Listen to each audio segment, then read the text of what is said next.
Es por 5 de la mañana. Bienvenidos a todos por el primer Meetup de ETH. Estamos ready. All right. Welcome, everybody. You can call me Antonio, Anthony. 我的中文名字叫小老虎 if you're into the whole Chinese thing. But I'm here on the west side in near Rincon, and very excited to be hosting the first Ethereum Puerto Rico Meetup. And I want to say thank you to both Carlos Juan and Armando, as well as the Consensus Ambassador Program, which helped put this meetup together through their Buildle network. So I believe I am sharing the screen, but I am going to introduce Armando, who is a good friend of mine, as well as a eco-activist and beekeeper, among other things. Armando is active in both the local markets as well as in the media scene. Armando, you have a show on Facebook. What is that about? Yeah, well, we actually have a radio program on AM broadband, and we do retransmission online via Facebook. So in our program, we also try to bring consciousness to the people on environment, economics, politics, social problems, and international politics too. So we gotta give the battle on all the frontiers. So this is one of them. Giving people knowledge and empowerment through different projects, and this one this way we can achieve independence economically for the farmers and other people, that we can go from another, right now the economic system of the world is based on war, and they dictate the price on the different currencies of the world by pushing the guns and the biggest weapons around. So you submit an entire country and their monetary currency because you got the bigger guns. But with these cryptocurrencies, we can achieve independence on the value of the market and the currency that you use. And for the farmers, it's a process for independence, because we can choose and decide what price we put into our products, and this can start, in Spanish we call this trueque, which Anthony has told me barter is in English, so which you can trade a good for another and you set the price. So this is a very good place for farmers to start doing it, and also a way to save the environment, because with this system we can add more value to the property and to the environment as it is. Yeah, thank you, Armando, for that. Could you give maybe a little bit of context in terms of the last few years in Puerto Rico? I know there's been a lot of challenges, especially post Maria, and then with the renuncia Ricky. Where do you think we are given that background here in 2021, kind of post pandemia? Well, that's a good question, because right now the farmers being really left off, for all the help from the government. But right now there's a lot of money coming from the federal government, especially for the farmers. And now is a great moment for the farmers to start thinking in a big way and for the future and planning for tomorrow. And one of the aspects is the economics of the farming. How can you decentralize your farm from the current value of the market, and how can you also get a better price for your product when you get into these currencies, because you can sell to the entire world in a stable base economics.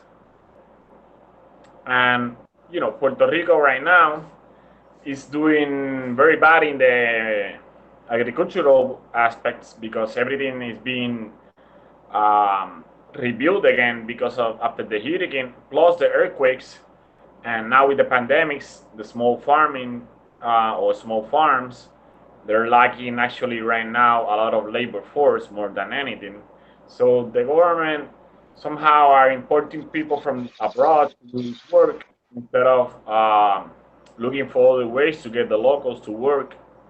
So I think the lack of ownership and the lack of compromise from the people with the agricultural projects on the island, this was actually making the workforce unavailable. So that's right now one of the biggest problems on the island. And the people getting all this money for the COVID-19 and not going to work is also very bad for recollecting a lot of products, because I know a lot of coffee farmers that grow a lot of coffee, but this half of their production goes to waste because nobody goes and picks up the coffee. Yeah, the theme that keeps reoccurring is coordination. I think there is a diaspora. I think one of the interesting things about Puerto Rico is how big the diaspora is, how spread out. Now, maybe you could share some of the population numbers of the diaspora. So right now there's around 9 million or so Puerto Ricans around the world, and only about 3.5 of them live in the island. So most of them live in the United States, I would say around 6 million people. And the other 500,000 people are spread through the entire world. So there's a lot of demand for the Puerto Rican products in the States, but there's not a lot of people that want to work. Well, that just reminds me of Nicky Yam, who got exported to Colombia. Yeah, you can keep those over there. We don't want them back. We're joking with that GIF with J Balvin and Nicky Jam are like, oh yeah, they're brothers here. They can stay here in Medellin. I think he loves Medellin here. Yeah, I mean, I think that's another inspiration too. Like, seeing the community grow up in Colombia, seeing the community grow up in Mexico, seeing both the ETH Denver. I was really inspired by ETH Denver when they had their event earlier this year, and I started up I'm originally from Tampa, Florida, and after I moved back from San Francisco in 2015, I started up a Ethereum meetup there, and ended up transitioning into a rainwater startup, which at that time 5 years ago was way too early in terms of both the technology maturity and the general public awareness. So now we've kind of grown in an exponential level, and it is going to be interesting to see what happens when we have traditionally had a very global community in Ethereum. Now we're localizing that global community. So Armando, I also wanted to ask, maybe you could share a little bit about the history of the monetary policy in Puerto Rico. I know that's a fun topic to dive into. Yeah. So, well, as you know, we were invaded by the United States in the beginning of the 19th century, and we had a coin backed by silver, and we got devalued by 60% our coin after the invasion. So most of the land was, forced out. The people, the owners, got bankrupt, and they were forced to sell the land for very cheap US dollars. And the entire nation economic change, because also the military of the United States got grabbed on most of the island for military bases, and what wasn't owned by the military was owned by Standard Sugar Company, which was another big United States company, and also Standard Fruit. So you had a monopoly on the economics on the island and the distribution of the land. So most of these people became slaves, basically modern slaves to these international corporations. And now we see the effects of these bad policies on the island, and the people that are left on some communities without resources or without education, and these are leftovers of colonial policy towards Puerto Rico. Yeah, we can hear you. Hello. Yeah, I think there's You get me there? Just going. yes. So we're kind of dealing with this. Are you there? Yeah. Let's see here. Okay, cool. So I think all of these, I'm a recent relocatee.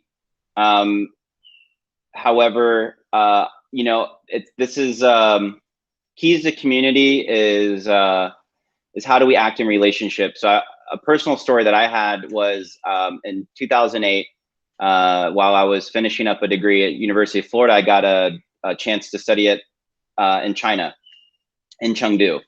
And it was bizarre timing because the third day that we were there, right before our first class, there was a 8.6 magnitude earthquake outside the city. So we had to evacuate the building, and then for the next week or so, we're living in kind of like a post-apocalypse kind of scene where people are sleeping on the streets. But what was the most moving was how everybody treated everybody else with kindness and compassion through hard times. So I think that taught me that the struggles are lessons, and Armando knows we talk about this a lot. It's all part of the process. So I'm really excited to see what the community can create with all of these enabling constraints. Yes. So I want to switch it up a little bit and bring in Juan, because we're now kind of figuring out how to use these tools both individually and a collective setting. So Juan, maybe you can take us through some of the basic technology. You work with Status. I'd let you talk more about that, and please feel free to present the screen and do as you like. Sure, perfect. Maybe I want to switch to Spanish, since Antonio told me that there is a need for, or people prefer English. I mean, I feel comfortable in both languages. Español está bien. Español. Hasta ahora más los slides también los tengo así. Y sí, lo que quiero compartirles en estos 10-15 minutos, antes también agradecer a la invitación. Siempre es motivo de alegría, entusiasmo ver cómo crecen y salen más meetups locales. Pues al final todos somos LATAM, y creo que también desde el 2020 empezamos a liderar cosas desde Colombia por la circunstancia que viene de DEFCON, y al final me gustaría también compartirles una experiencia que hemos tenido desde ETH Colombia para que ojalá se pueda replicar en ETH Puerto Rico, además que bueno que esté bajo pues la misma bandera independiente de las ciudades que haya. Supongo que están viendo mi pantalla. ¿Alguien me podría confirmar que está ok? ¿Se ve bien? Veo que Ruben dice que no habla español. Yeah, sorry guys, but if you guys want to continue, that's okay. I will do my best. No, but I mean, I think all of us, we speak English, so I have no problem to switch, so okay. You can also understand. Perfect, thank you. Yeah, no problem. So I was thinking to just like giving a super short introduction of what I understand about Ethereum, but well, I need to close with this. Like at the end, I'm going to show something that could be useful, something that I would like to know as an organizer of Ethereum Colombia on the beginning of our meetup. So that will be at the end. So basically, I will start with what I'm doing right now. I'm working for Status. Status is one of the oldest projects. The value proposition is to create secure infrastructure using decentralization. So basically, it's an app, a mobile app that allows you to connect to the Ethereum world using 3 functionalities: a crypto wallet, a messaging service, and a Web3 browser. This was, as in the 2017, the usual ICOs done by Jared Pope and Carl Bennett. They got $100 million, a lot of money in ETH by the price of the time. I guess they There's a lot of money right now with this current bull run. And with that money, they have created different infrastructure. So Status is a network. It's not just an app. I said that the main thing is an app for communication. But if you are curious about it, you can go there and see what are like the developer tools. There are different products. There are infrastructure layer like Nimbus is an ETH 2.0 light client, and back is component for secure communication. And something that we focus a lot is privacy on having a private communication. Basically, this is a table done by us. Obviously, this is biased, but I mean, you can check that the only thing that we won, I mean, as a communication layer, if you compare with other services, is that there is no centralization, basically. I mean, there's no server. So each Status user is a sort of like mail server. So the messages are distributed among the peers. So there is no single point of failure. Like, I mean, you know, WhatsApp stories, like what is doing Facebook with the privacy is quite awful. And Telegram, for example, we don't know exactly who is behind. But since the Status is on a decentralized infrastructure, we can trust that there is no single point of failure or any backdoor. And I mean, in this type of introductions, I always try to show like use cases. And one of my favorite ones using Status is how to get crypto on a peer-to-peer basis. And this also allows me to talk about smart contracts for those of you that don't know what is this. Basically, a smart contract is a piece of code that allows you to trade in a trustlessness way. I mean, I don't have to trust anyone on the other side if I play the rules of the system. So for example, you can use local cryptos that works really well on Status. You can go there, you can find someone who is buying or selling. Let's imagine that you are a buyer of your first ETH. So you go there and you look for someone who is selling ETH. You rank by price, by reputation. This is similar as Airbnb. You go there and you trust the people that have more or best reviews, or that they have done more transactions. Once you know, and once you decided who gives you that trust, you connect your Status wallet. And in this point, it's important also to talk about a little bit about the difference non-custodial and custodial wallets. So as a beginner, it's okay to use a custodial wallet. And what does that mean? That you go to a centralized exchange like Coinbase or Binance, and the flow is quite easy. I mean, it's like the typical thing of a Web2 app. You go there, you put your email, password, you send them a lot of information. And this is the point where if you are concerned about your privacy, maybe it's better to consider a peer-to-peer solution to trade, and also to, when you create an account on Status, you are not giving any personal information. So here, when you start your account, we don't ask you for your telephone number nor your email address, and let's not talk about like a bank account. That is going to happen if you go to a place like Binance or Coinbase. They're going to require you a lot of things, but it's more like the convenience for that. So if you give them your email, if in the case you lose your password, there's a way to recover that information. But here you need to do some extra steps. Maybe in another opportunity, I can show you how to back up your seed phrase. But this is like the first like strong message that I want to leave tonight, is like the importance of privacy, and you have to be aware about the trade-off between convenience and privacy. As I said, it's okay to use this type of services, but be aware that there's a lot of KYC. For those that don't know, this like acronym is Know Your Customer. So the other company needs to know where do you live. If you are a real human, they're going to ask you to send a selfie with your ID. So a lot of information that in the future, at least in Colombia, that's what we are looking.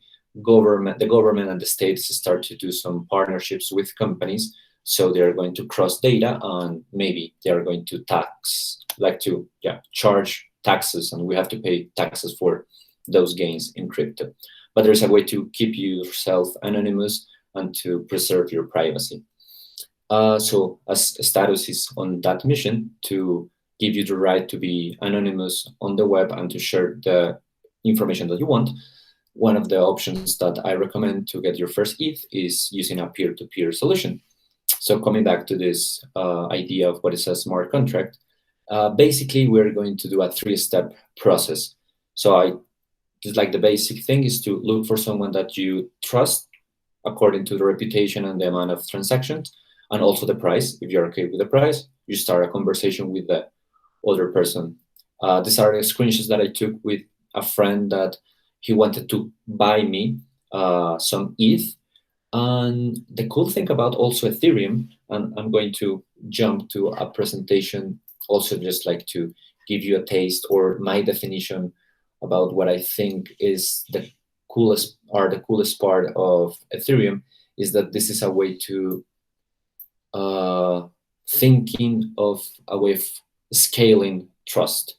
And what I mean is that I have mentioned that this is like an Airbnb, but for Airbnb to work, you need servers, you need a place where the company is going to store all the data, and they control everything. I mean, I can upload the photos of my house, I can receive a lot of people, but someone can change the data on their database. And I mean, they have a lot of power if they want to modify the information about my reputation. That's something that is public, but they have all the power to delete my property or to change the number of reviews. But the value proposition of the blockchain in general is to decentralize and to erase the middleman. So we don't need any middleware between users. And for example, we can think of a new way to rent real estate using a DAO where all the people are users. And maybe I know like Antonio is like really into the usage of DAOs for community management. And for me, Ethereum is a way to change the way we develop digital products. Now we call them dApps because the data is decentralized. More than decentralized is distributed. This is also really like a famous chart. Like we are moving from a centralized infrastructure to a decentralized that actually has some point of failures. Actually, Ethereum right now is not that distributed. For example, Infura has a lot of information that, I mean, they are, as far as I understand, like the client that a lot of dApps use to go through. So you don't have a node, you don't need to run with the cost of that. But the idea— Yeah, I would, sorry to interrupt, Juan, but the infrastructure is such a great point. And there's a lot of teams working on it. And I Pocket being one of them, which is a Florida homegrown solution, but hoping to bring on more basically infrastructure solutions into future meetups. Thank you for bringing up that point. I'll shut up now. Definitely, no. Please, and you have any questions? I think we are a small group, so that would be really nice to have like key questions if you have any. So yeah, so smart contracts also, I like to go through this flow, can be users, or the users are not humans. So we're talking like when we go back to our example, there is a piece of code that is going to manage the resources between those two buyers and sellers. They're going to follow some rules. So now we're going to, by this 3 steps, but there are rules that cannot be changed. They can store money. That's what we're going to see when we trade our first ETH using a peer-to-peer solution, and they can distribute it back. So that's the 3rd step. And they can also represent different things: artwork, boats, insurance, even stable coins, something that is really interesting. And it's a new way to organize ourselves. So coming back to this example, so this is the case that I was selling some ETH. Actually, these are the screenshots that I took with a trade that I did with a fellow from Colombia, also part of ETH Colombia, my good friend Mateo from Ethereum Caribe. And we discussed through a chat, like, hey, what's the best way for him to transfer me the money? But first, the first step, I forgot that. So first he needs to have the trust, and he needs to be sure like that I deposit the ETH. So in this case, the trade was going to be 0.16 ETH. So I have to fund the escrow. This is the thing we're using. An escrow, this is not common word in Spanish, is a fideicomiso. So it's like an independent wealth management, or like it's a trust. It's a trust. Yeah. There you go. Thank you. So in that trust is going to be deposit my ETH. Then we need to get off a way to receive the money. So here in Colombia, I'm using Davivienda. So after I funded the trust, so I sent that money to the smart contract. As we saw, a smart contract can store and then distribute money. So I stored my ETH there. Now the second step is for Mateo to pay me, but this is off-chain. So we need to use the fiat and the commercial bank system here in Colombia. So he transferred me 800,000 pesos. That's a lot of zeros, or undervalue Colombian pesos, but I got that. So I told him, okay, I got that money. And he sent me also the screenshot, and we are okay that I got that fiat on my bank account. And the last step is for me to release the funds. So he's going to get the money. So here there are a lot of game theory. Let's imagine that, for example, I store the money, but he never pays me. There's no way for him to release the funds.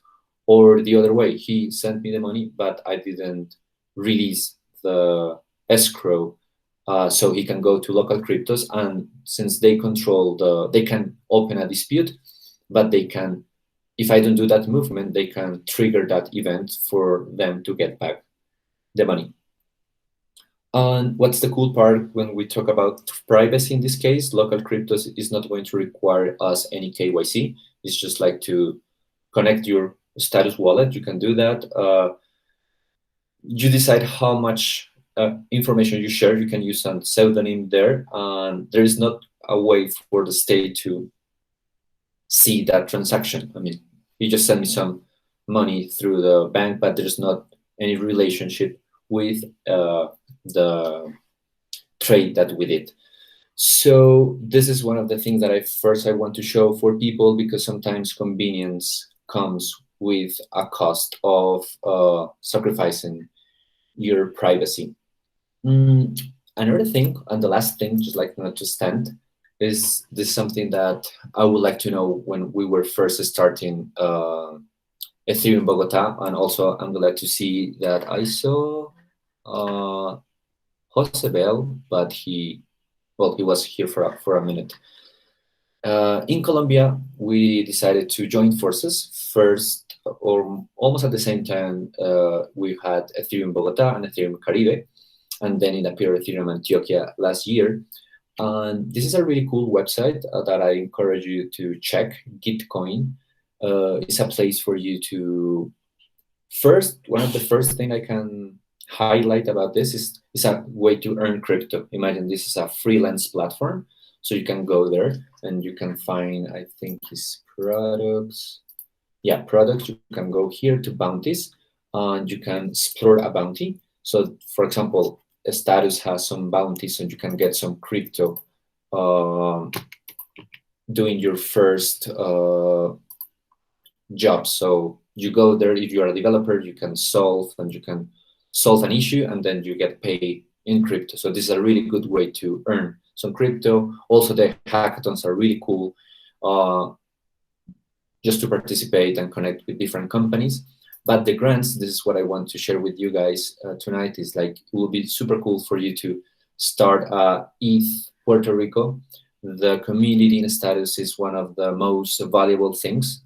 Actually, I saw a tweet from Vitalik that I really like, that there are some crypto with a lot of investment, but a few blockchains or projects have a soul. And I think the soul of Ethereum is like collaboration, diversity. A lot of projects are with a social purpose, like we need more content in Spanish, or there are grants for example, when we had the hurricane in El Salvador. So a lot of ways to direct energy and resources to causes. Like in this case, we have created ETH Colombia Community Grow. You can create a team. We have participated in 2 rounds, and we have received, as you can see, 2,600 bucks. I mean, obviously this is in crypto. And the cool thing is not just like you get the crypto from individual funders or individual contributors, is that here they use something called quadratic funding. And quadratic funding means that it has a bigger impact if you have individuals that are giving you some crypto rather than a big whale. So you prefer to have, for example, 10 people giving you $1 or $1, that one big wallet giving you the same $10, because they have a mechanism that, yeah, they reward the projects that have more contributors. Doesn't matter the size, then there's a formula. Actually, I don't understand that really well. But each sorry. Please, if you know that, so, please. Yeah, so okay, for the record, I invited Owaki to the meetup to do crypto yoga with us. So conviction voting is a way to prevent one person with too much money from taking over governance. And what conviction voting does is the longer you hold that position, if you have, say $10 and you put it behind a vote, the longer you're holding that vote, the more conviction it has. So it kind of juices up that voting model. And I think and that kind of came out of the radical exchange group and movement. So it's nice to see a lot of the research and theory start to be playing out in real time, if that helped explain it a little better. Yeah, definitely. And I want also to show, I mean, on the homepage also, when they announce the round number 9, they show who are going to be behind. I don't know if they have announced it yet, but also in these cases, like there are some projects and investors that they are going to match the funding. So that's like the cool part you can get. I remember on our first round we got like 600, and how do you say this, conviction voting? Because the CLR. Yeah, that's the matching. Yeah, I can't remember what the exact wording is. Yeah, so there's like funding pool like of those big investors or people contributors, and then that's going to be a matching. So yeah, that will be super cool for you guys. It's super easy to set. Our learning from that is like choose multi-sig, so it's not going to be inside. You don't have like one person controlling all the money. Maybe you can have some co-founders from ETH Puerto Rico, and then you have that way to make decisions. Yeah, basically that's all what I wanted to show you guys. Great. If you have any questions regarding the status or what have you been doing with Colombia, I'm happy. Yeah, I would like to know maybe just kind of some of your experiences from what's worked well as you've developed the local Ethereum community, because I know it's you have a different there's different groups. So any best practices? One thing is consistency. When we started here in Ethereum Bogota, we choose day of the week, and also on a monthly basis we're doing the first Saturday of the month. Yes, why Saturday? Because we were on the middle of the lockdown. People were like really getting used to have a lot of video calls, so we were thinking, wow, having an extra call on a weekday was not a good idea. And then we choose like on an afternoon having some like relaxed conversation with more time. We were scheduling that for 3 to 5 p.m. and that worked for us. So every Saturday people were having on their agenda. Also really important to plan that in advance. So for example, you do the work to promote an event for next month, but maybe you can have the speakers for the next two. So people see on meetup.com, oh, they're going to talk about DAOs, and the next section, the next month, they're going to be talking about design on dApps. So people are going to register. So it's like simple trick. And also that in my case, I remember that was easy for me to talk with different speakers than to tell them, hey, do you have some time for 3 months in advance? And people usually say yes, because they don't have a clear agenda.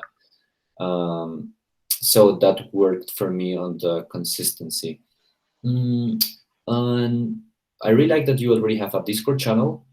I mean, people live in Discord, the crypto world lives in Discord. So that's a good way to have different channels.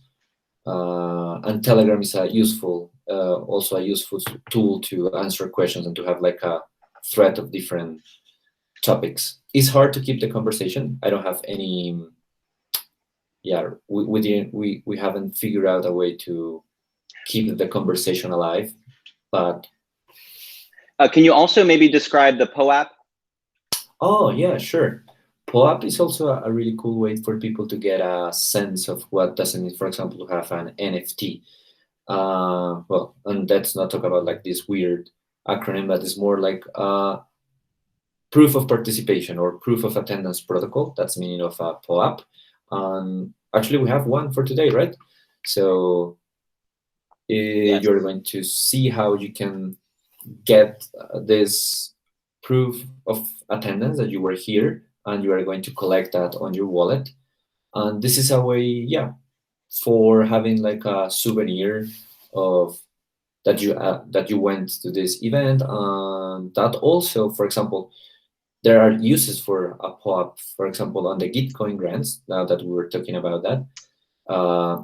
There's a higher matching ratio, you might say, if you have a POAP in the last 15 days. That was on the last round, because at the end also we want to protect that there are not different users, for example, or the same user with different accounts trying to fund a project. So POAP is a way to show that you are a human attending events. And that badge and that souvenir is going to be stored on the blockchain. As some of you know, is like decentralized, immutable. So you're going to have like a ticket on the blockchain. And the guys of the POAP team have done a really good job using XDAI, so we are not suffering from the gas fees. Great. Well, I would say in terms of keeping the process flowing, let's save the Q&A till the end, because I think that's a really great transition to what Carlos has been working on as a dApp developer. So Carlos, why don't you maybe introduce us to the work that you do, both as a developer as well as a community organizer? Yes, hi. Thank you, Antonio. Well, first of all, let me thank you guys for inviting me to this epic milestone on the Ethereum Puerto Rico community. It's always nice to see more communities coming up and joining into this effort that is the crypto sphere and the crypto ecosystem, which is this ever-expanding thing, I guess. So I started working I started getting interested in the blockchain technologies, I think around 2017, a little just before the last bull run. I started getting into trading, like most of people, like you get in for the price action, and then you start kind of digging into what this is and why does it behaves the way it does. Started learning blockchain, understanding blockchain.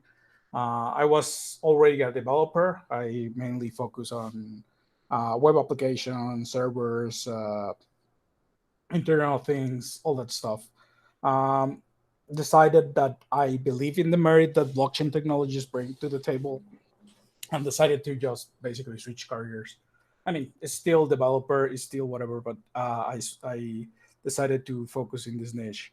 For that, I started I started consuming the content that was online, and there's a couple of great creators on source material on the internet, but in every single tech, there's always lots of challenges understanding what is fundamentally new or what is different or how to actually use it, and the and the places where you can learn that are not always abundant enough or in enough languages, or are, let's say, they aren't always as accessible as one will want. If you ever encounter the site Stack Overflow and know what it is, it's just basically a repository of questions where people go and ask questions about what challenges they're having with certain tech. There, there, there are questions there that have been unanswered for many years, and that sucks when you're in the emitting side of those questions. And that is for tech that isn't necessarily new. So there is a need for people, for more content creators and more documentation and more ways for explaining this technology. It really doesn't matter how much information is out there. Everybody understands things differently. Everybody learns to think about stuff differently. Everybody has their own personal process of understanding. So I decided that I needed to do something about it, and that something about it is bring my own spin up on how to present this technology, in the hopes that people that are looking to get into the space get a gentler onboarding process. It's not going to be gentle either way. Like, the technology is hard, and there's not enough tools, and the tools that there exist, they are not mature. Like, we have Amazons and Oracles and these humongous companies creating a stack that they have been polishing for like 20 plus years, and people still find it difficult to understand. So this is gonna be like an ongoing effort. I don't think it's ever gonna really stop. Uh, so I'm trying to be that stepping stone that somebody else like me that got curious can make this journey a whole lot more faster than it will take just being alone, picking up picking up pieces scattered to the internet. So in that's when we decide when I met Hugo de la Cruz, who is the co-founder of Ethereum Guadalajara, along with Daniel Iñiguez, who is here on the call. And we started preparing these talks about different topics. We tried to focus. We decided there were a lot of communities built upon trading prices and whatnot. So we decided to focus strictly on the on the technological stack. So we have taken upon tasks of explaining what we consider the most challenging topics on the ecosystem at the time. When we started, I think the first one was upgradable smart contracts, something that was really early on when we first started.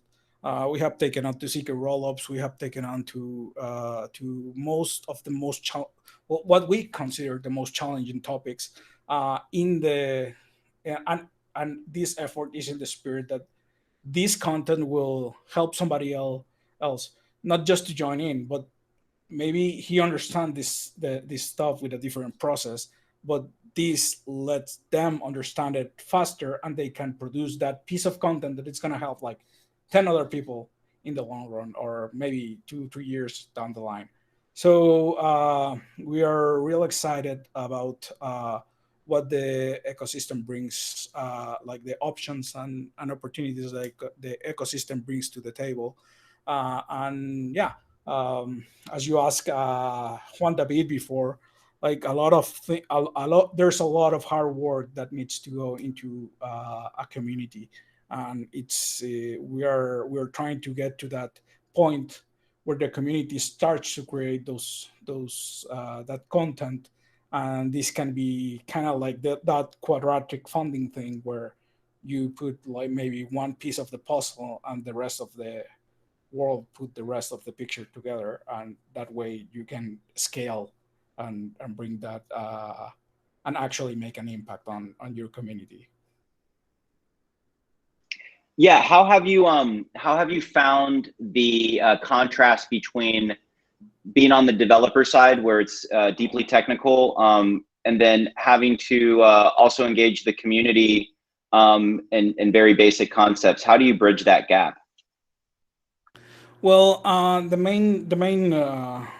main challenge there is usually to find a narrative that is accurate enough and digestible enough by everybody to, I don't want to say it's not dumbing down the problems, it's just changing like everything that you don't understand about this, put it into some other context that everybody else understands.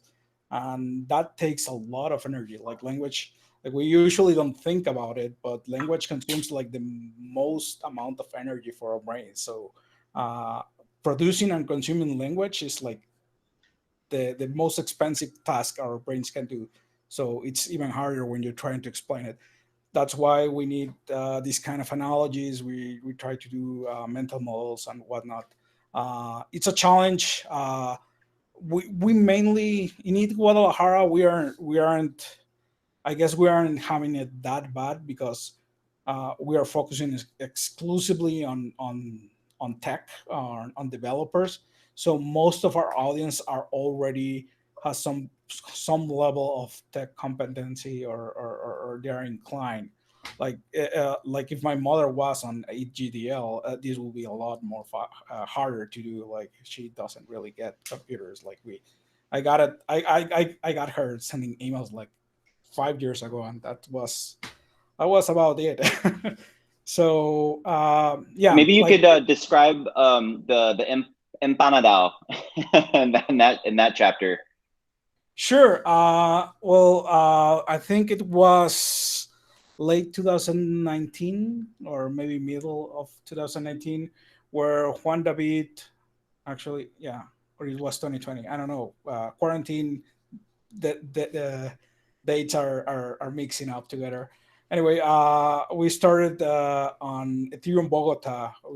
There was an initiative to code this DAO and to produce this piece of to produce this decentralized organization, and lots of people join in, and it started shaping up. Like I remember Juan David was the one with the idea. It actually surprised me quite a bit that it was mentioned. It was a random comment on a conversation, and 2 weeks after that, there was like, oh, I was like, yeah, that happened fast. There were a lot of hands that wanted to jump in. I think at some point we kind of fell out of contact with that project, but the response was there, the interest was there. It's probably a good idea to maybe jumpstart that project again. Yeah, I just like Yeah, to add some color there. It was an interesting experiment, but also the hard part is not actually the tech, because we were like playing with the Moloch DAO, and like launching a DAO is quite easy. And what that was part of the experiment, like to play with the technology. But the main lesson learned for me was like communication, and the coordination part is the hardest. So you have to create, to define clear goals and tasks and responsibilities. Because I remember actually, now that you mentioned Owoki uh, participate on that same day that we got the idea, and a lot of hands and a lot of like resource and energy. I mean, this is like the hard part for a community also, is like you have like the excitement of the community, like the first days, but keeping that level on a constant, on an average, is hard, because you have a spike, a peak of like enthusiasm. That was what happened with Empanada. We have a lot of people joining every Tuesday, but then someone proposed something and it fell like super fast, and people like fell from that level of work. So in my perception was like we accelerated really fast and people fell behind, and you don't understand that you have to pay a tribute to be part of the empanadao that create a lot of noise around that. But definitely it's like a cool naming. We have empanadas everywhere, so it will be nice to prepare with each flavor from Mexico to Argentina. But yeah, this is a Telegram group. There are some like NFT projects there. Maybe we can restart that, like to explain what is a DAO. And Well, we have empanadilla langosta here on the island. That's pretty whoa. good. We need the Puerto Rican flavor over there. But yeah, but also my last remark about this is like sometimes I have seen that people are infatuated, like they are like obsessed by the technology, but first you need to organize your house and have a clear goal and a mission. And then if the DAO works and you need some artifact or device to manage resources, then you start to mint and to use the infrastructure. But first, like ask yourself if you need a DAO or not. Well, Carlos, let me just wrap up with one more question. Having done the transition from Web 2 to Web 3 as a developer, what are some of the maybe some of the tips you would give somebody who's doing a similar journey? There has to be a lot of resilience with this technology. Lots of stuff that we get from granted on other technological stacks are missing. Like this is a brand. This is not like the next Twitter or the next or open house. It's not just a new application on already tested and proven set of tools that everybody's using. This is a whole new ecosystem, and lots of things aren't mature. Lot of things aren't there yet. There's having those having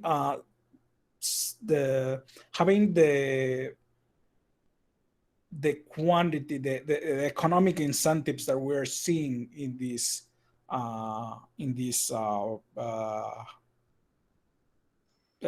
stack or environment are definitely helping this being adopted, like maybe a 10x speed that other other technologies were. Like I don't know if you remember, but when pages started to loading without having to reload the page, when things started happening on web page and they start becoming alive and becoming stop being these listings and they became these applications, that was a good 20 to 25 years ago. That's something that that was a process, I guess. That's what I'm trying to say. That the ecosystem matured, and ours is getting like I don't know, when was the first time you heard about crypto? Well, that maybe it's that amount of time old, and things are getting to a pretty usable level. I mean, I'm not talking about gas costs. Gas costs is obviously a broken market at the time, but I do believe that the amount of energy and innovation that is happening is unprecedented. Okay, final question. What is the solution for the infrastructure problem? Infrastructure problem. As in the node provider, or is it get more people hosting nodes, or as Juan saying with the Nimbus client? What do you see as a solution? Well, there are many aspects. That's definitely you definitely pick a hard question. I think I need more like my balance account need like a lot of zeros to have like, the authority to answer that. But I guess what I'm trying to say is that these problems that we're seeing, it's like we are building on top of prototypes. Like we are building on top of very young tools, and it's not gonna be there's not gonna be a single silver bullet. Like the like just to mention the gas cost that is a problem of the network. it's gonna require a pretty complicated solution, and it's probably not gonna work the very first time. But so did the space shuttle didn't work the first time. This is a significant step that I think the public needs to. Well, they don't need to understand it. They don't need to understand that it's not gonna be perfect the very first time. It's just that it doesn't have um, the same facilities, the same resources that many other technology that we are accustomed to. We're getting for granted a lot of stuff like a tech user in 2020. We expect everything to work fast and perfectly, and if not, we just switch to the competitor of them. So I think the first thing is gonna be a lot of patience. Things are gonna get there, or they are not, and this whole ecosystem and experiment can fail. That's how experiments are. But then again, you need to take certain risk on what you believe. So for me, it's not such a hard decision, but for many people, it probably is. Well, thank you so much, Carlos. Okay, I'm going to jump in here, do a little presentation of what could be the FPR DAO. So I'm going to pull up this guy. Okay. So I think we can start from here in honor of, what better day to start a liberation movement than 420. And this quote, really strikes home. Emancipate yourself from into slavery. None but ourselves can free our mind. One of the things that I like about crypto in general is the kind of paradox of, yes, individual sovereignty, key management, custody, as well as kind of these emergent organisms, as such as DAO and DeFi. So I think this is kind of an opportunity for us to experience what it means to be human more, because what is a blockchain but just a bunch of humans exchanging in a very transparent way. So I think we're definitely are undergoing a big shift, and I just want to lay out some of the mission, vision, and values of what this group can be. And the main mission is supporting the development and adoption of Ethereum on the island within a community of practice. So that means that it's not, even if I am well versed and proficient in crypto, if none of my peers, none of my friends, none of my family know how to use it, then what good is it actually? And I think the deepest learnings for this crypto movement are going to happen in community. That has been mostly digital, given the borderlessness of Ethereum, and now post-pandemic, as well as the legacy infrastructure crumbles, we're having to relocalize. But luckily, we can be sharing resources interregionally. So what can we do? What could we do? We can use Ethereum ecosystem to build regenerative and resilient cultures and economies, and we can do that with DeFi, dApps, DAOs, staking, security, scaling. So as we approach the ETH 2.0 transition, we can go into it a little bit more proactively. Sorry, I'm just letting somebody else in. And then finally, what do we value? It's so fascinating though that the Pandora's box has been opened. We saw this in the ICO boom, but once you get the power to create your own money, the definition of value is being reinterpreted. And I think a lot of this kind of goes back to like the metaphor I like to use is the printing press, which, very simple history. Before that, the church the priest was the only one who was reading the Bible, and because it's very expensive to handwrite a Bible. But with the invention of the printing press, then anybody can print both the Bible or propaganda, or have access to interpret information as they see fit. Unfortunately, that did lead to very violent time in Europe's history, and we're still, experiencing that trauma generations later. So what do we value? Individual empowerment, pro-social cooperation, and creative expression.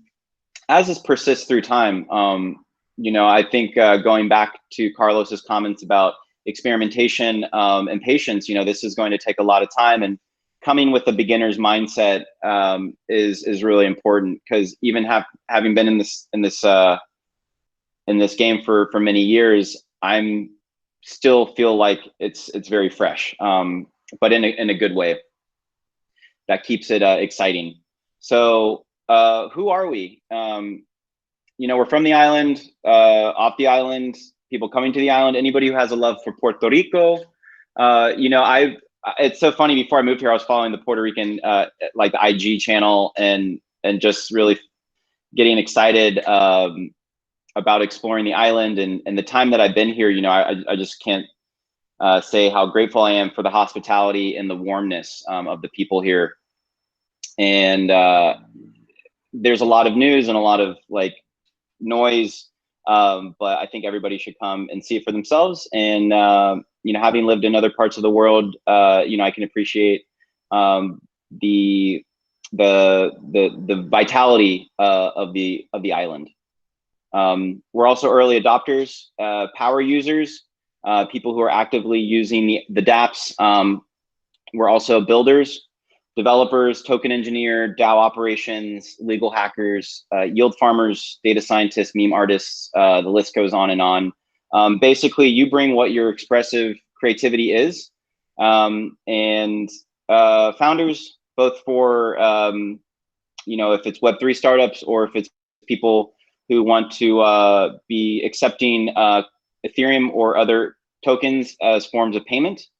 And then finally, funders, anybody from the whales to people who have just invested their first $100 in ETH. So how do we take all of this and put it to use? So I think the key functions of the PR DAO is to provide education. So being a consensus ambassador member can get access to their education, as well as learning by doing and getting proof of that proficiency. So hosting events, meetups, as well as cleanups. I think, Juan, you were sharing the basura coin that they did in Philippines, where you're actually getting rewarded for picking up trash on the beach with the local currency. So it'd be amazing to do some events like that. The whole island, so much work. So much work. So I will go share ahead. the link. It's bounties for basura, and I know that Simona Pop, which is my colleague in Status, will be super excited to replicate this. And it's like the same that we mentioned with one of the products of Gitcoin is this bounty. So you put like a reward in crypto, and you can coordinate and scale cooperation. So that will be a really cool project to see. We can actually, I was thinking as a way of greenwashing the crypto consumption of energy some way. That's also a conversation that we need to have in the ecosystem. Absolutely, yeah. Note aside. Totally, and there is a, I want to explore more the link between both the land stewardship as well as localized staking and compute. So experiments, everything has to be built. Like Carlos was saying, we're still so early. Everything needs to be built. It's all opportunity. There's a lot of talent. How can we support that talent? As well as connect within the broader region and the ecosystem. Ethereum is a global movement. So how can Puerto Rico be providing goods and services as well as receiving support? And how can we do it? So yeah, as Juan David was saying, spinning up a Moloch DAO is not that difficult, but coordination and community culture is. So what can we do with this DAO? We can collect donations, dues from members. We can reward contributors, vote on different proposals, be it maybe we want to be setting up a DeFi bank, among other things. I've been looking deeply into what it takes to purchase land. The financing as well as the banking system here is insufficient. So there's, you know, room for growth there, and you know, gonna need legal and accounting services, hosting the events. And then here's where it gets interesting, because I think there's, you know, DAOs and DeFis are starting to like really collide here. And what does it look to have, you know, a yield farm being managed by a multi-sig DAO, as well as maybe running some type of staking infrastructure, and using those proceeds to then be going back to reward contributors, and then to fund a lot of these different initiatives. As well as maybe we could co-invest in some cyber physical assets. I know Flamingo DAO is doing some interesting things collecting digital art, but what if we needed, say, some co-working space in Santurce, or in Maya West? We could be pooling funds, and also designing complementary currencies, stable coins, social tokens.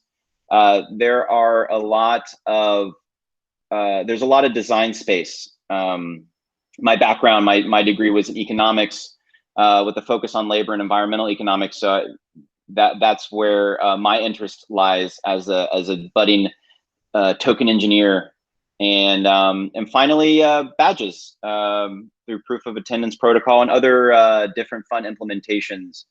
So these are some of the things that we could do. I think getting proficient in managing a DAO that is focused on local efforts. And I know that Curaçao has been working on this as well. They've put out a stable coin, which is managed by a DAO, and is now experimenting with tokenizing food forests, as well as some of the work that Grassroots Econ is doing in Kenya with their community inclusion currencies. So I think there's a lot of really fun projects that we can be doing together. And yeah, I'm just excited to have this actually come to fruition, because it's just started off as kind of an idea where I, you know, put out some feelers in some of the groups, and just very grateful for the feedback and the engagement. So these are the socials, as well as the Discord. Hop in there. Let me see if I can actually present the Discord just to give a little tour. Right, yeah, a bit of hangeo. What is hangeo? Yeah. What is hangeo? I saw that. Yeah, I have a sense of that, like a place to chat, like to chill, but yeah. like the well, hangeo, what does it mean? I will let Manikiki explain what a hangeo is. Hangeo is a place where you go and have fun with your friends. You can get a beer, smoke a cigar, or a good cup of coffee and hang out. Basically, hangeo includes alcohol, so no alcohol, no hangeo. Okay, well, you know, Right. maybe some Tinto Verano. But yes, there's a. Can you guys see the Discord? Am I presenting correctly? Yep. Okay. All right. Cool. So yeah, start here and bienvenidos. And then the presentation that I just gave is here. The ETH Puerto Rico introduction. The hangeo is just a general chat, but no hacer pendejo. You know what I'm saying? Okay. Anyways, events, education, experiments, ecosystem, governance, wallets, dApps, DeFi, DAOs, Solidity, staking. So basically, just building out the channels and the infrastructure to guide the conversation. Oh yes, and El Chinchorro. So if we want to be doing future meetups, maybe more casual. Hangeo is just for chat. Chinchorro is for speaking. And then we have a little volunteer section if we want to be delegating tasks for marketing, product operations. And I think they're starting to get, because Discord is so broadly used, that a lot of bridges and integrations for kind of executable smart contract stuff is starting to be built with Discord bots. So that's very interesting. And so yeah, let's open it up to community Q&A. So let's see who has some questions.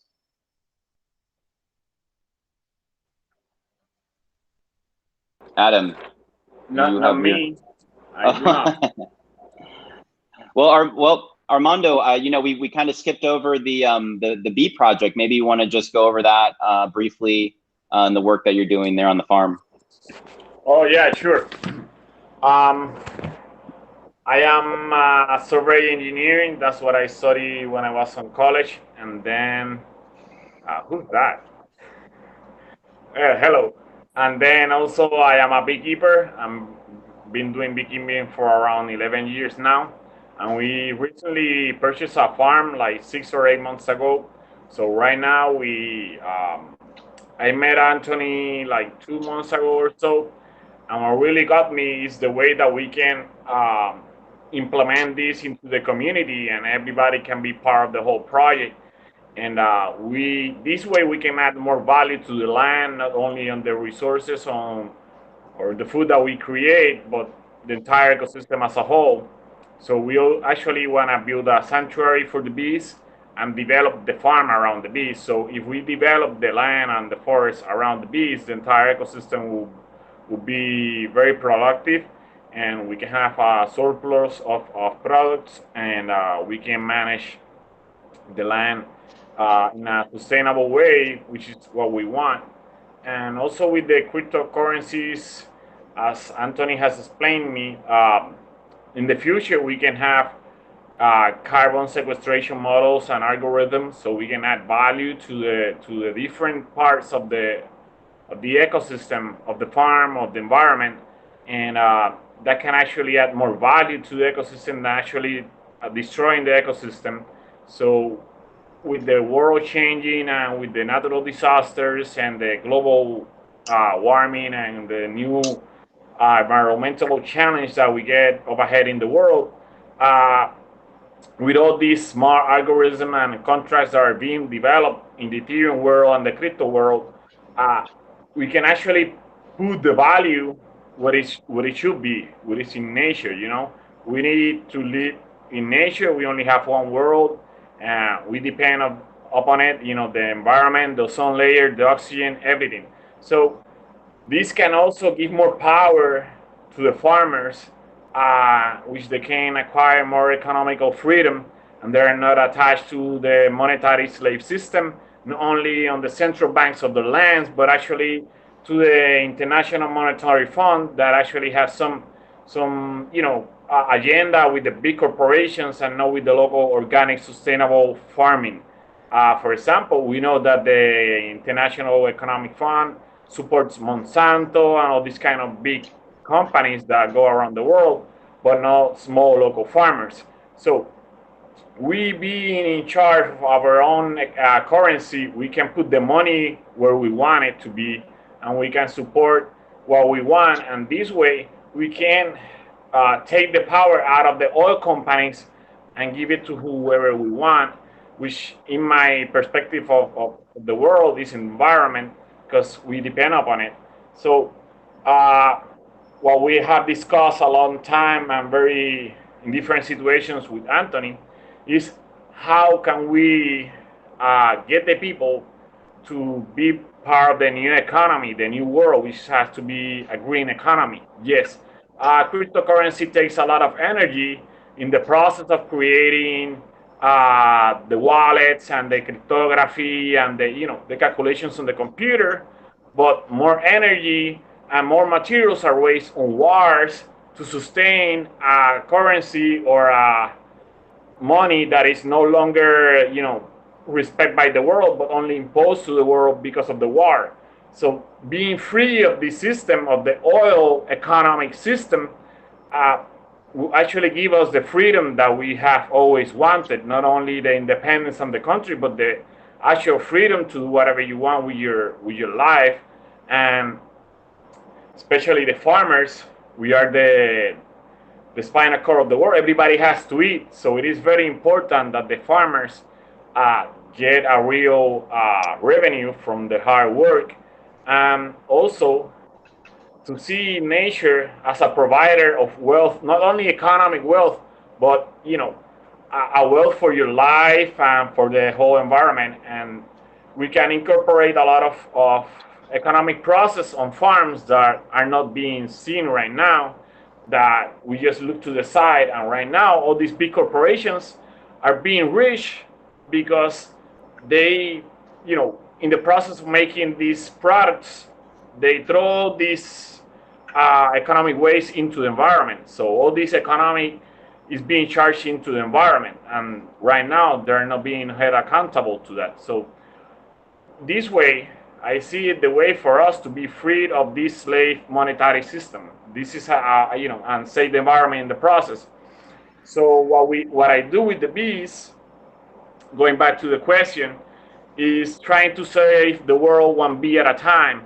Because if I focus in the smallest but yet most important animal of the ecosystem, which is the bee, the entire ecosystem will be fine, and therefore we can provide more products, and not only that, but quality of life also for the people, because the air will be cleaner, the water will be cleaner, higher quality, and not it's just about quantity, but also the quality of the products that we're gonna eat.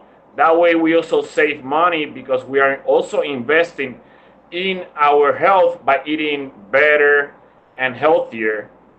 Once we are out of the also slave economic system, sometimes, for example, here the farmers are forced to take the government subsidies, but they come attached to the use of pesticides, herbicides, and all these agrochemical toxics. So if you do not use these practices of chemical agricultural, the government won't give you the funds. So we can find a way to get private funds to the people that we want and to support the projects that we want.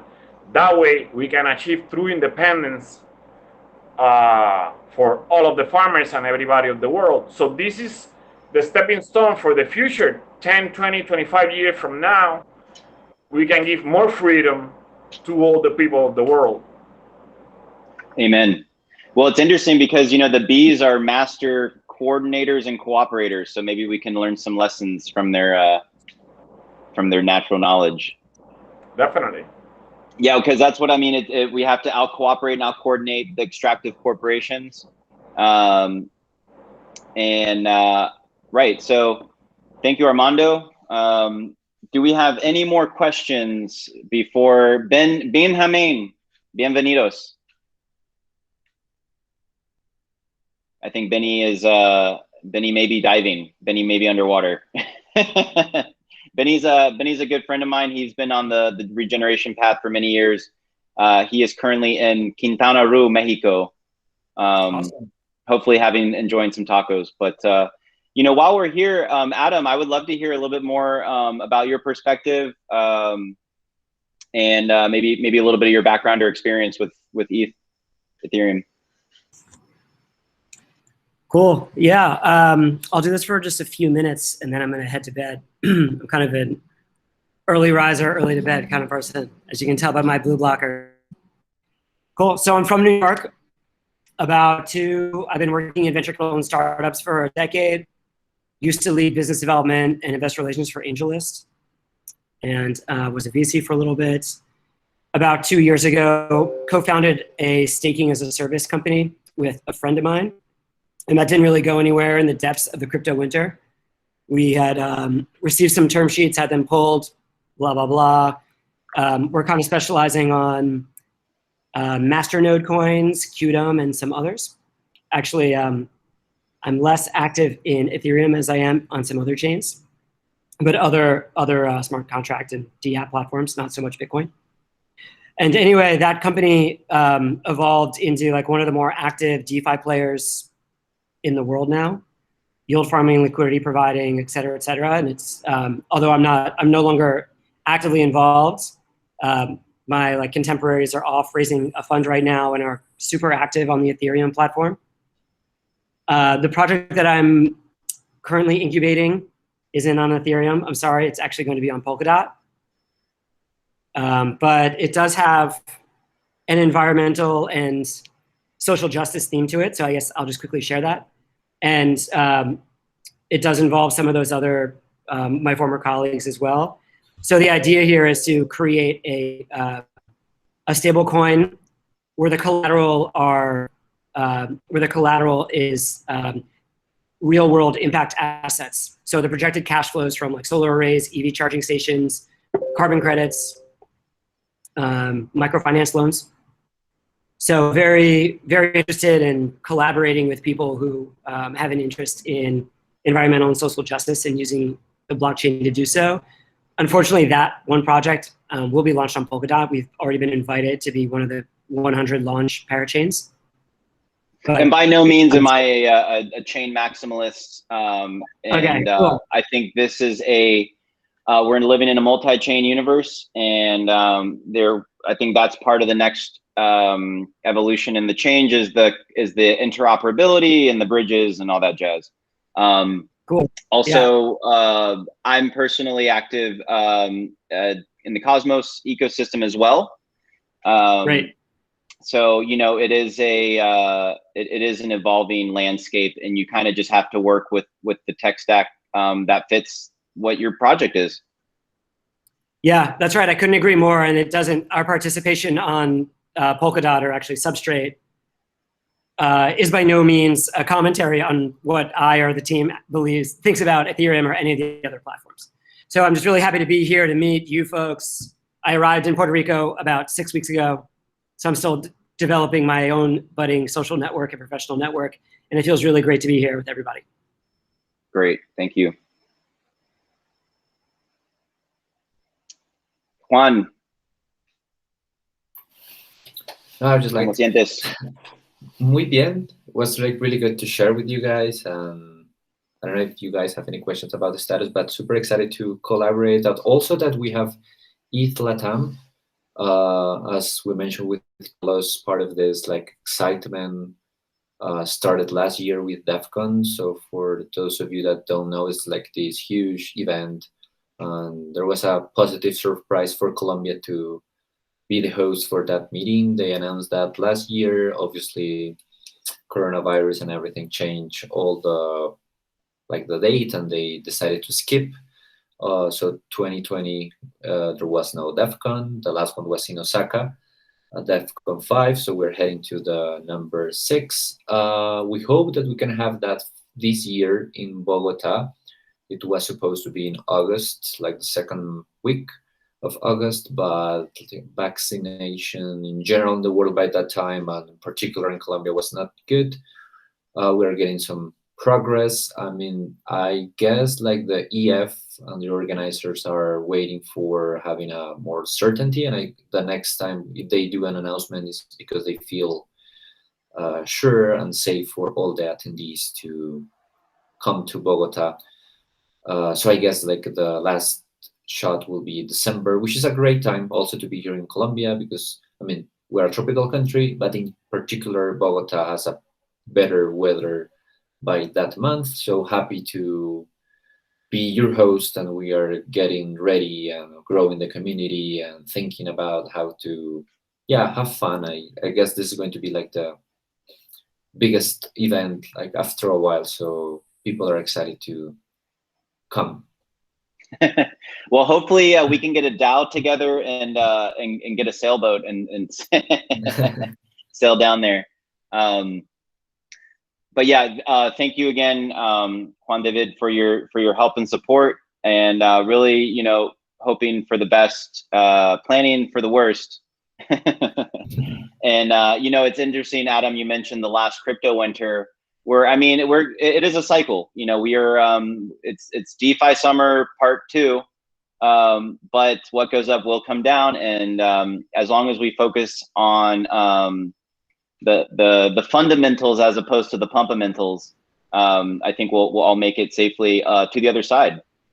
So if there is no other questions, I will invite everybody to join the Discord. The link will be provided. I will be sharing this record on YouTube, and I think there will be another meetup next month. We can start looking at maybe some more guest speakers, but in the meantime, we can continue to coordinate about what we can start to bring into reality. So once again, thank you, everybody. Muchas gracias a todos. Don't forget to follow the playlist. I really like to, I'm a DJ wannabe, so I'm like curating the playlist. So if you want to have a taste of what we dance here, I mean, we have like a lot of reggaeton, Nicky Jam, J Balvin, and all this collaboration, but also salsa, bachata, merengue. Post that in the Oh yeah, and that cumbia, man. Cumbia. It's a collaborative playlist. We want to have like the flavor of Latin. I think people are excited about this. Like we in Latin America, we know to have fun. Yeah, when is J Balvin gonna do an NFT album? I guess this is going to, actually there is an artist that is part of ETH Colombia, a girl that goes by Soy Fira that was working with him on something. So I guess she's going to propose to do an NFT, and J Balvin has been working with this like famous Japanese artist, so it's not going to be a surprise to have something with J Balvin soon. No te voy a negar. Okay, excellent. All right, well, thanks again, and we'll see everybody soon here. Sure. Thank you. Okay. Take care, everybody. Ciao, ciao. Thank you Ciao. Hasta la próxima. so much.